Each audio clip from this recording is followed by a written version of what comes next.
The next iPhone will not be called the iPhone 13, nor will it be called the iPhone 12s. You heard it here first. I guarantee it. We're going to jump into the nitty-gritty in just a moment, but let's quickly recap on what we know so far about Apple's next iPhone.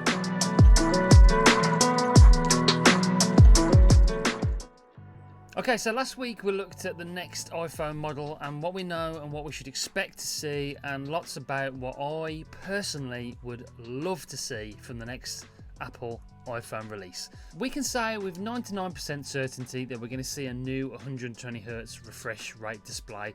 That will please, well, literally everybody who's an iPhone and Apple fan, because they seem to be a long way behind the competition with this one. So hopefully this year we're going to see the 120Hz display.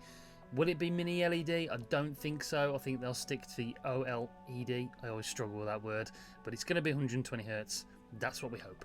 We're going to see an improved battery life of at least 10%. I would expect more, to be honest. I think most people who have owned and used an iPhone 12 or 12 Pro on a daily basis need to see a better battery life. I would say at least 30% improvement.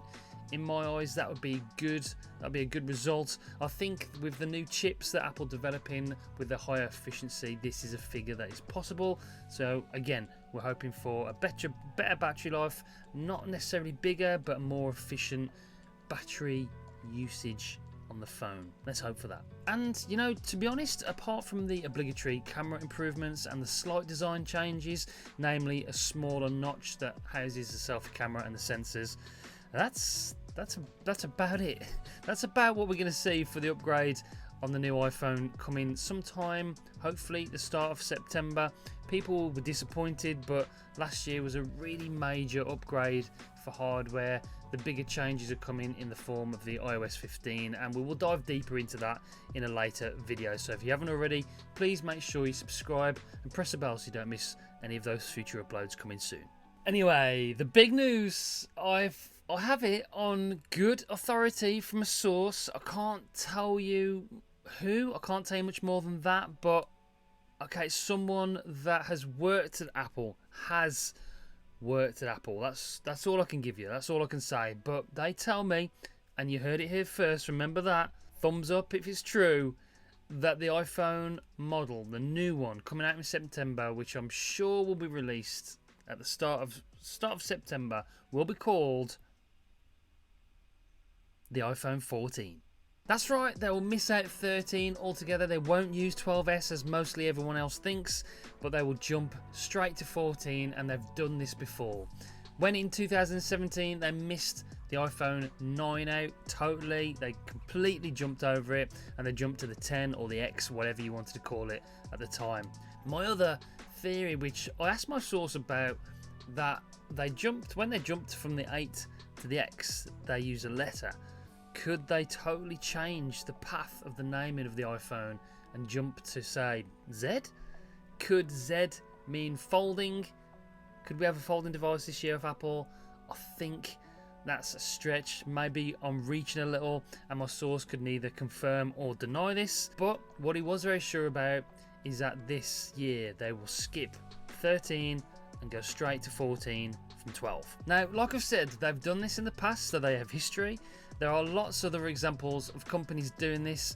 My company, for instance, the company I work for full-time on a daily basis, this is YouTube's only my part-time gig, they've done exactly this on their loading bays at our warehouse facility. They've skipped bay 13 and called it 12A. They haven't actually skipped to 14, but they've put the 12A in there, so maybe they might go with 12S, but my source says they're going to 14. I was at a hotel just this weekend in Norwich, England, and they didn't have a room 13. Aeroplanes won't use number 13 in their tail numbers. Cruise ships don't have a room or a galley numbered 13. There are a number of theories to why the number 13 became associated with bad luck. I just dived a little bit into the history. At Christ's Last Supper, there were 13 people around the table, counting Christ and the 12 apostles. Some believe this is unlucky because one of those 13, Judas, was the betrayer of Jesus Christ, the disciple who betrayed Jesus. He was the 13th to sit at the table, so hence the unlucky number. The Knights Templar on Friday, the 13th of October 1307, King Philip of France ordered the arrest of the Knights Templar, and most of the knights were tortured and killed, hence the 13. But in some cultures, 13 is actually considered a lucky number. In Italy, for instance, 13 is a lucky number on the football pools or lottery. The Italian expression fair tradici,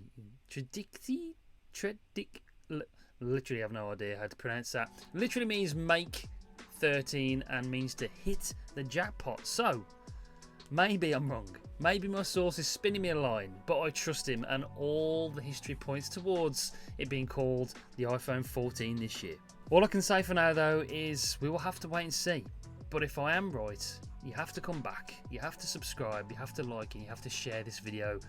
But until next time, take it easy. See you soon, guys. Bye.